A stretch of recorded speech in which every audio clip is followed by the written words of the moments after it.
Bonjour à tous. Merci de nous suivre pour ce flash d'information. Le Premier ministre Jérôme Patrick Hachi était hier à Yakassé à Tobrou pour parrainer la cérémonie d'intronisation du chef de ce village. Le Premier ministre Patrick Hachi a félicité Nana Nchotebi Bertin pour ses nouvelles fonctions avant de l'exhorter à être un chef tolérant et à l'écoute de sa population. Le reportage est signé Herman Yamia. Nana Nchotebi Bertin porté dans un palanquin sur la place publique de Yakassé à Tobrou. Aujourd'hui, c'est un jour spécial. Après près de 2 ans de vacances de pouvoir, Yakassé à Tobrou a désormais un chef de village à la grande joie des populations. Ça fait presque 2 ans que nous sommes en attente d'un chef du village.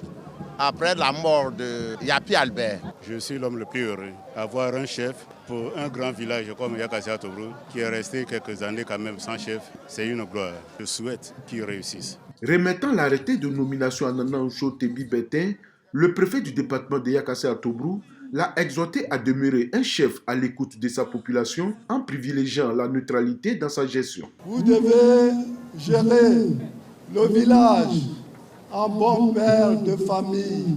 Vous devez faire en sorte qu'il règne la cohésion sociale, la paix, la solidarité entre toutes les populations. Cette cérémonie d'intronisation et de remise d'arrêté de nomination au chef du village de Yakassé à Tobrou a été rehaussée par la présence effective du Premier ministre Patrick Hachi.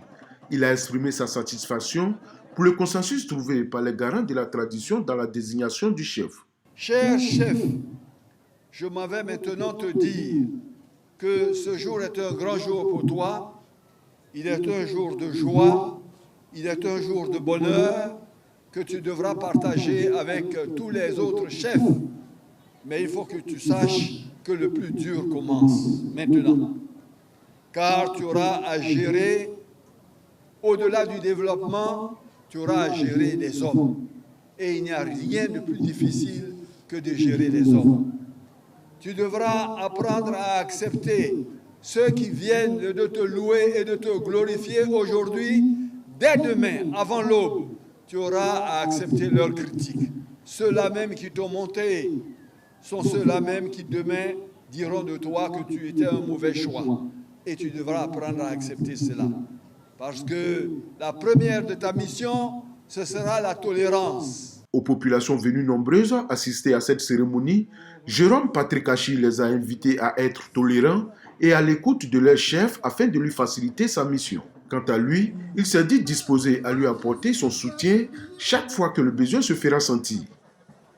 Voilà, et sachez également que 1710 nouveaux bacheliers postulent pour le concours d'entrée à l'INPHB, l'Institut national polytechnique Félix Houphouët-Boigny de Yamoussoukro. Ils étaient face aux épreuves de composition au lycée classique d'Abidjan. Chacun d'entre eux ambitionne d'intégrer l'INPHB.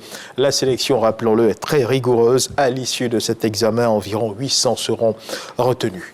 Un colloque s'est ouvert hier, samedi 19 août, à Cocody, sur la politique d'emploi des diplômés arabophones en Côte d'Ivoire. Ils sont de plus en plus nombreux, ces étudiants qui achèvent leurs études supérieures dans le système arabophone, mais qui éprouvent des difficultés à s'insérer dans le monde professionnel. Ce cadre de réflexion initié par l'ONG Ambassadeurs de l'Espoir a pour objectif d'analyser les raisons, de trouver des alternatives pour une meilleure insertion professionnelle de ces diplômés. Nous y reviendrons assurément dans nos prochaines éditions.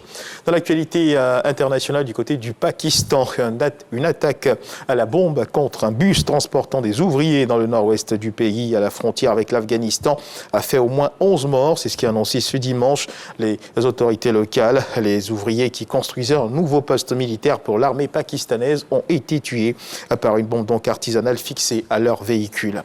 Et puis la Russie, l'armée russe annonce avoir déjoué une attaque de drone ukrainien visant Moscou et sa région. La deuxième attaque en 2 jours, au moment où ce type d'assaut sur le sol russe est en nette hausse dans le cadre de la contre-offensive des forces de Kiev. Une tentative du régime de Kiev de mener une attaque terroriste par un drone sur des infrastructures à Moscou et dans la région.